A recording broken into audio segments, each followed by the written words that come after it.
Thanks, David, and thank you. It's nice to see so many people here. David's pretty much summarized what the book is about. It's one of those books that has a plot twist that if I were to give it away or to read from any part after that, tends to make a first reading unnecessary, which is a little problematic when you're trying to sell them. So I'm going to read from the very beginning of the book. The Frumkiss family, the grandfather that David mentioned, is a Yiddish writer named Joachim Factor, who came to Canada after the war, after the Holocaust. He had been a well-known playwright, poet, novelist in Yiddish back in Poland. And it's his death and the consequences of that set off the chain of events that constitute the plot of the book. The only piece of background information you might need, if you're not familiar with kugel, kugel is a Jewish delicacy. These are two words that rarely are seen together. Kugel is a kind of pudding. This is a Yorkshire rather than Jello, that's served primarily on holidays, on the Sabbath. It's generally made of either noodles or potato. And even within Yiddish culture, the idea of kugel is that of the quintessentially Jewish food. So you say about somebody that der Kigel liegt him off and put him, he's got kugel all over his face. It's not like having egg on your face. It's that this is someone that no matter how hard they try, no matter how hard they might endeavor to pass in the larger society, you can tell that they're Jewish from 100 yards away. It was probably the all-kugel diet that killed them. Probably. It's hard to be sure with a man of 103. He could trip down the stairs, get hit by a car, succumb to the kind of illness that young people don't get anymore. Phthisis, diphtheria, the neurosiph. But Factor was never accident-prone, and not even his bitterest enemies, a good 3 or 4 of whom lived long enough to see him die, could recall him ever having so much as a toothache or runny nose. A touch of scurvy during the war when it was almost compulsory, and thus he induced that to keep out of the army. A Factor? Sick? When the Yiddish paper of record called for details of his death, his wife repeated the question as if she didn't quite understand. Sick? I don't know about sick. It was like they'd asked if he had 2 foreskins. Factor was never sick. He was too busy getting under people's skin to spend any time getting sick, and she figured the whole kugel thing was nothing more than a last-ditch, desperate attempt to piss anybody off. 3 years earlier, at his 100th birthday party, held at Swinburg's Original Smokehouse, a barbecue restaurant whose motto was, "We're kosher on Yom Kippur because it's the only day we're closed," Factor gave a speech that ignored his life and career. Instead of reminiscing about the famous people he had known, his experiences in the Yiddish theater or in the Soviet Union during the war, he strode to the lectern, lit one of the unfiltered cigarettes that he'd been smoking for more than 80 years. No plant is going to do to me what even Hitler couldn't. And exhaled like a man who's just heard that his son was caught cheating on an exam.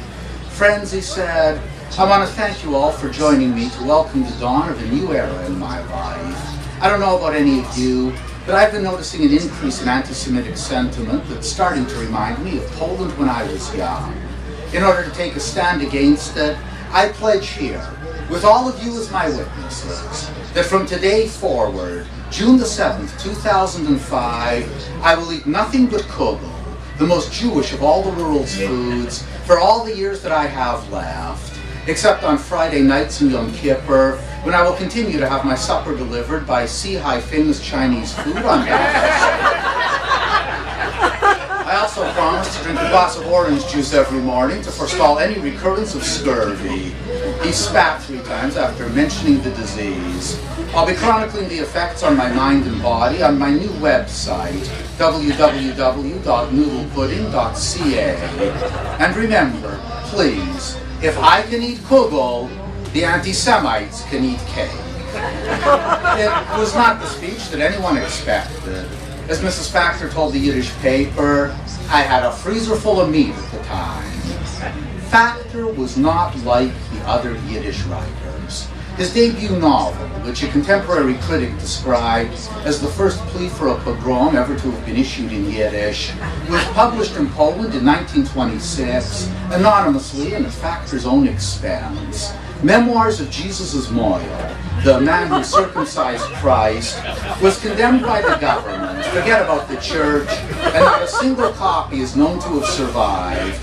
Those who saw it said that it was a virtual encyclopedia of foreskin jokes and anti-Christian slurs, including a number invented by Factor himself, all of it presented as the after-dinner speeches from the banquet portion of Jesus' circumcision. The Nazarene's foreskin was described as broad, leathery, and marked with the sign of the cross. No matter how often the narrator sliced it off, it grew back again in a very few minutes, which is why he was able to make so many speeches. The book was distributed for free. Copies were handed out on street corners, in front of popular theaters and restaurants, and beside newspaper kiosks all over Jewish Warsaw. Factor also sent one to every bishop in the country. Insiders, including Yiddish speakers in the pay of the police, were pretty sure that they recognized the anonymous author's style. Factor was a well-known journalist by then, and his weekly columns in the Warsaw Heint were stuffed with slightly mild or near blasphemies. Factor threw his hands into the air and denied everything. There was nothing to connect him to this regrettable perturbation. At the Tachkomoina seminary where he had studied, Jesus, with a foreskin or without, had no place in the curriculum. 8 years after the Jesus memoir, he published a collection of nude photos of a model who looked so much like Magda Goebbels that he had no trouble calling the book Die Erblühende Magda, Magda in Bloom, or describing the pictures as figure studies of a now famous lady made just before her first marriage in 1920. The girl was a domestic who'd once worked for Factor's parents in Lodz, but the pictures were taken in Warsaw.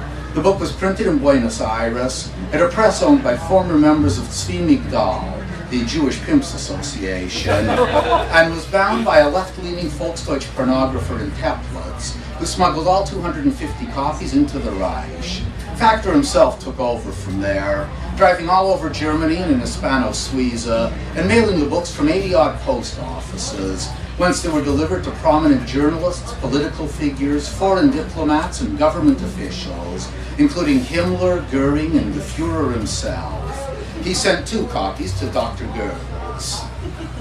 But Factor's chief offense against literature and the Jewish people didn't occur until the mid-50s, after he'd been in Canada for half a dozen years.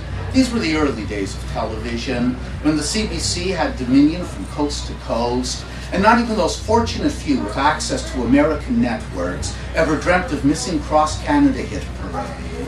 The days before Juliet or The Friendly Giant, days when the Canadian version of Howdy Doody was still new. Factor's wife had a cousin who was a producer at the CBC, and Factor had been feeling bored. His wife phoned her cousin and called in a couple of favors. He told her that he'd do what he could, but she shouldn't forget that he worked in the children's department. If he has to write for children, he'll write for children.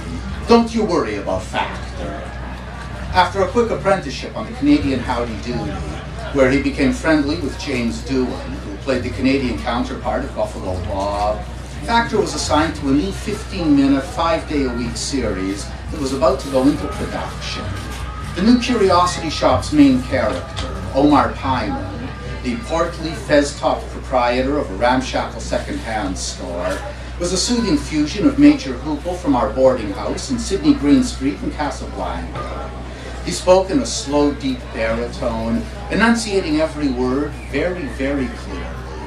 Each episode began with Omar looking up, slightly startled, from the new acquisition that he was studying: a sandblast, crystal ball, a repeating rifle, toy fire engine, knight's helmet or fox fur stole with the head and paws attached, and then telling a story or singing a song about it with his 2 hand-puppet sidekicks, Pip the porpoise, who used to poke his head up from the soft drink cooler that Omar used in place of a counter, and Stanley the squirrel, who lived in an oak but entered the store through a seemingly glassless back window.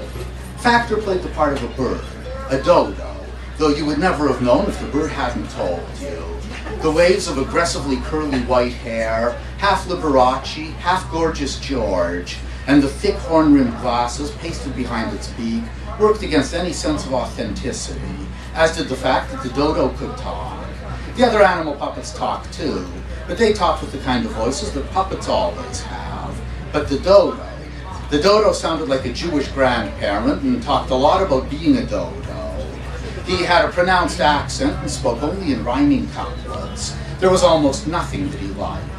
Whenever any of the other characters came up with a sunny observation or shared a piece of good news, the dodo would throw his head forward so that the bottom of his beak rested on the lid of the soft drink cooler. He'd open his mouth with only the top half of the beak in motion and ask in a way that moved hundreds of thousands, maybe millions of children from coast to coast to scream along with him through their laughter. That crazy dodo would look at Omar or Stanley, or more often at Pip the porpoise and ask, "So it's good for the birds." Then he'd get really upset and start muttering and sputtering, although the vitriol that he seemed to be spewing was nothing but schoolyard tongue twisters in Yiddish. Took da fix out bix and piss, he'd spit like it was something too dirty to be allowed in English. It means a fox is carrying a gun in its mouth. The bird's white hair and horn-rimmed glasses were modeled on those of Yankov Blotstein, the eminent Yiddish poet and critic. The dodo's name was Yankee Gallstone. The show ran for 25 years. Blotstein hadn't done anything to upset Factor. Acerbic as he could be, he always spoke highly of Factor and reviewed his work positively and perceptively. Factor picked on Blotstein only because the idea that there was a puppet based on him on Canadian television, which no one in New York City was able to see, would be sure to drive someone as high-strung as Blotstein straight up the wall. There was no malice, it was a question of opportunity. Years later, when Blotstein finally found out about Yankee, he tried to retaliate by referring to Factor as the soupy sales of Yiddish literature. Unfortunately for Blotstein, the remark, while widely quoted, was invariably attributed to Isaac Bashevis Singer, Blotstein's particular bête noire. Factor's end came at 11:30 on a Friday morning while he was eating lunch. A noodle kugel with cheese, 2 shots of Crown Royal, and a glass of tea. He seemed about to say something when he grabbed his chest and stared hard into a void that no one else could see. "Factor, are you all right?" asked his wife. "All right," he gasped before falling face first into his kugel. "Of course I'm all right. I'm a blogosphere celebrity." And then he was dead. Thank you very much.